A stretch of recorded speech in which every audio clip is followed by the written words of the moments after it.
2 বছরের ছোট্ট একটা শিশু ঠিক এই মুহূর্তে মাটির 40 ফিট গভীরে এই প্রচণ্ড শীতে পানির মধ্যে পড়ে গিয়েছে। চিন্তা করতে পারেন যে এই শিশুটার বেঁচে ফেরার সম্ভাবনা কতটুকু, যেখানে আমরা এই প্রচণ্ড শীতে 2 ঘন্টা খালি গায়ে আমরা থাকতে পারবো না। ছোট্ট 2 বছরের একটা শিশু, হয়তো মাত্র কয়েকটা দাঁত উঠেছে, কি নির্মম ভাবে হয়তো দুনিয়া থেকে সে চলে যাবে। তার মায়ের কি আর্তনাদ, মা পিছনে ফিরে দেখতেছে, তার সন্তানকে দেখতে পায় না। তার মায়ের কি আহাজারি, যেটা দেখে আমার চোখে পানি চলে এসেছে। তার মা বলছেন, হঠাৎ করে আমার সন্তান মা মা বলে ডাকে, কিন্তু আমি পিছনে ফিরে দেখি খোলা ময়দানের মধ্যে কোথাও আমার সন্তান নাই। পরবর্তী দেখালো যে মাটির গর্ত থেকে আমার সন্তানটা আমাকে ডেকেছে কয়েকবার। আপনি বিশ্বাস করবেন কিনা, আমি যতবার এটা ফিল করেছি, আমার নিজের একটা সন্তান আছে।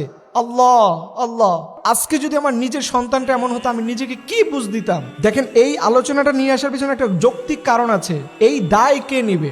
এই যে অনাকাঙ্ক্ষিত বিপদ হয়, ঢাকায় কিছুদিন আগে ফ্লাইওভারে গার্ডার পরে যে একটা মানুষ দুনিয়া থেকে চলে গেল, সরকার কি করলো? 5 লক্ষ টাকা দিল।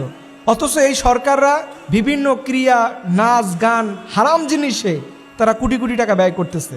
আজকে এই শিশু সাজিদ যে দুনিয়া থেকে চলে গেল, এই দায় কি সরকার এড়াতে পারে? অবশ্যই পারে না। কারণ হচ্ছে কি জানেন, অনাকাঙ্ক্ষিত দুর্ঘটনায় কোনো মানুষ মারা গেলে এটা নিয়ে পাকাপোক্ত কোনো আইন নাই। এটার তো আইন থাকতে হবে। আইন যদি থাকতো, যিনি গর্ত খুঁজেছেন তিনি 1000 বার ভাবতেন, এখানে দুর্ঘটনা যদি হয় আমাকে সরকার 2000 কোটি টাকার মামলা দিবে, আমার 14 গোষ্ঠী বিক্রি করলেও হবে না। এরকম একটা আইন থাকলে পরে আজকে এই দুর্ঘটনা হতো না। এটা আমি পার্সোনালি মনে করি এই সম্পূর্ণ দায় সরকারের।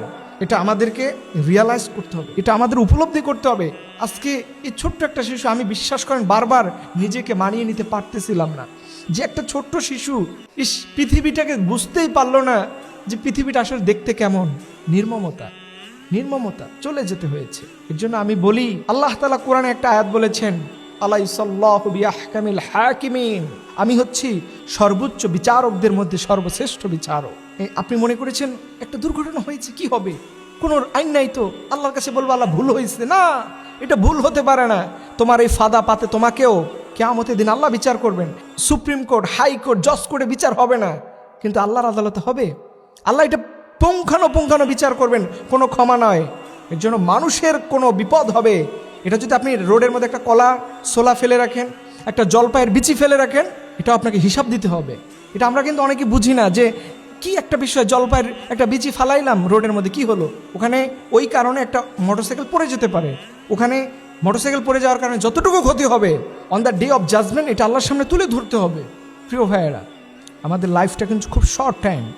হে রব, তোমার কাছে দোয়া করি, মেহেরবানি করে, তোমার কুদরতের তো কোনো শেষ নাই, তোমার খাজিনার তো কোনো শেষ নাই, মেহেরবানি করে আল্লাহ অশান্ত হৃদয়ের এই মায়ের সন্তানটাকে তুমি তার কোলে আল্লাহ ভিক্ষা দিয়ে দাও। সবাই বলো না আমিন।